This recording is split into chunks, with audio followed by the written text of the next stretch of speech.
अस्सलामुअलैकुम। हमारी ज़िंदगी में सबसे ख़तरनाक लोग कौन होते हैं? खुले दुश्मन या वो दोस्त जो आपके सामने कुछ और आपके पीठ पीछे कुछ और हों? सूरह अन्निसा के रुकू 12 में अल्लाह ताला ने ऐसे ही दो रुखें मीन्स टू फेस्ड लोगों की ऐसी हकीकत खोली है जिसने ईमान वालों की बहुत बड़ी कन्फ्यूजन दूर कर दी। बिस्मिल्लाहिर्रहमानिर्रहीम। उस वक्त मुसलमान कुछ मुनाफिकों के बारे में कंफ्यूज थे कि इनके साथ सख्ती करें या नरमी।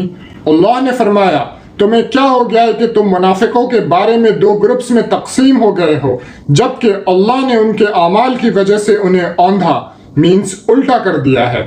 अल्लाह ने वाज़ेह हुक्म दिया, इनमें से किसी को अपना दिली दोस्त मीन्स अलाई ना बनाओ जब तक कि वो अल्लाह की राह में हिजरत मीन्स सेक्रीफाइस करके अपनी वफादारी साबित न कर दें। अगर ये मुनाफिक खुली दुश्मनी पर उतर आए और गद्दारी करें तो इस्लाम अपनी हिफाजत का पूरा हक देता है कि उन्हें पकड़ो, लेकिन इस्लाम का इंसाफ देखें।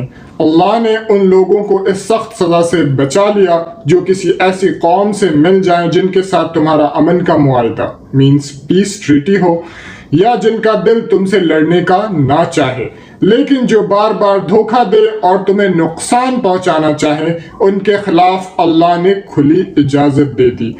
इस रुकू ने बताया कि खुला दुश्मन उस आस्तीन के सांप से बेहतर है जो वक्त आने पर धोखा दे।